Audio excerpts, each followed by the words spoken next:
All right, Trog, welcome to Porch Beers. Hope you're having a great morning. Good to have you Yeah, here. good to see you.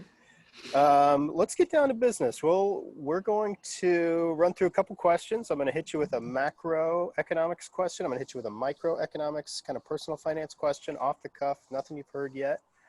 But let's open up with a couple beers. What are you having this morning? I have a Mexican style lager from Full Steam, which is one of my neighborhood breweries called Toto Vapor. Okay, nice. Full Steam is in Durham. It's in Durham, just a couple blocks Awesome, away. awesome, awesome, cool. What about I'm you? gonna start out with the Wheels Goose Round from Left Hand Brewery out of Colorado. It is a kind of a raspberry, summery kind of situation. I'm a big fan of wheat beers, and sometimes those go nicely with a fruit blend. But it's a nice warm day here in Portland, so cheers to you. Let's have a Cheers. little. Yeah, that is delicious.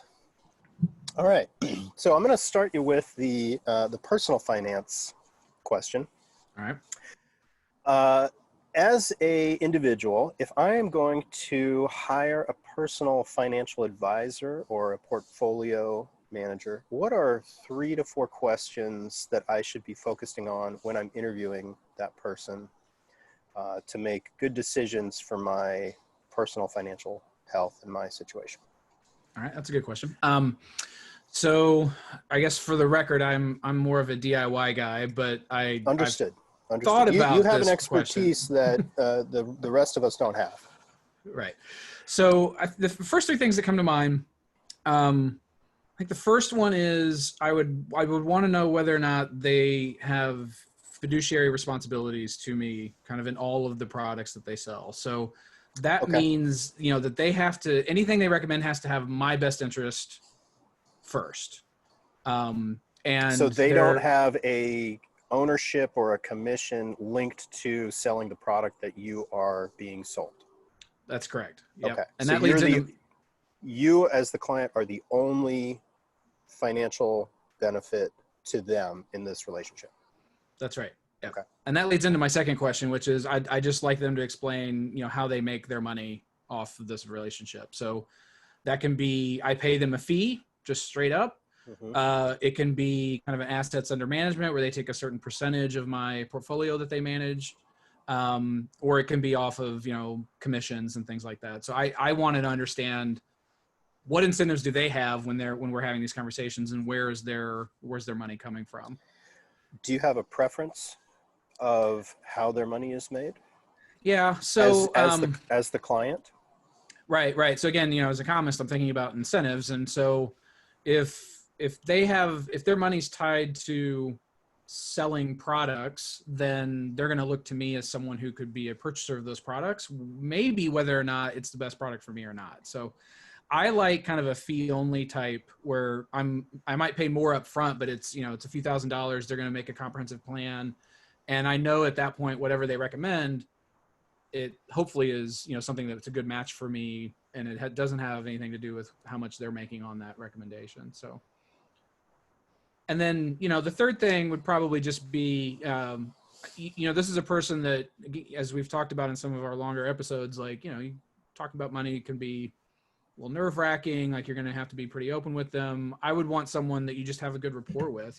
They've got some experience, but they also seem to ask questions that get you thinking about the important things. What do you want out of life, and what are your goals? And it's not just, here's the return I can promise. Talking about money with your loved ones is difficult at times and requires an enormous amount of vulnerability. Talking about it with a stranger that you found on the internet or through a referral from a friend can be multiples more challenging. So I love that that's part of it. That's certainly, you got to have a trusting, open relationship with this individual. Yep. Awesome. Excellent. Thank you for that. Okay, let's jump into the bigger picture, more of a question towards the big economy of the world. Tell me what the International Monetary Fund is, what they do, and Give me a little background of some of the ways that they help the world, So, if at all. yeah, and again, this is not my research area of expertise, so a lot of this is I'll have to dust the cobwebs off. But I think of them as basically a bank to the world that focuses a lot on developing countries. So a lot of what they do are going to create financing programs to help developing countries get programs off the ground when those countries may face liquidity constraints in private markets. In that sense, they do a lot of really good work to help development around the world. I actually don't know that much about like the funding structure of it, but basically it's kind of an international consortium of countries that put into the fund. Cool. Follow-up question. Christine Lagarde is the managing director of the International Monetary Fund, previously the Minister of Finance in France. In the circle of highly successful economists, she's a lawyer by trade, but has a significant financial resume and background. In the circle of economists, world, money, finance conversations, how does she participate? How does she sit in the kind of global political world? Yeah, I think probably one of the interesting things about that position is the straddle between the sort of economics finance expertise. So the IMF is going to be, they're going to fund studies, and they want to talk to the scientists that sort of know the best way to design things. But she's also going to have to straddle the political side, right? So Right. It doesn't surprise me that it's a lawyer by training, because those people, that sounds like someone who's going to be able to sort of work both sides of that job responsibility.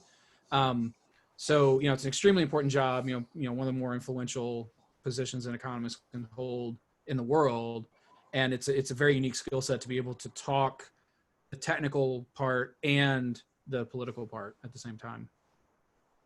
Cool. Awesome.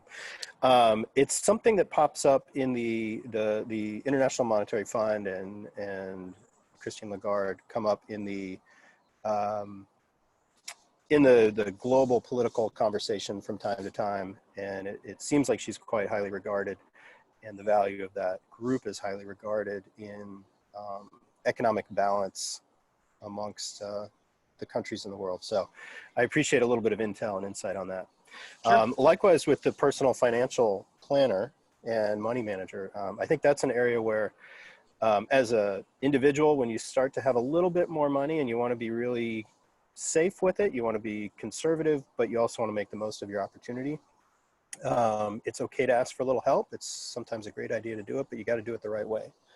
Yep. So when you don't have the PhD in economics and the 20 years of studying how money works and the data points that you do, you got to ask for a little help. So great comments on both. I really appreciate it. Thank you for your time on Porch Beers, and we'll catch you on the next round. All right. Good to see you.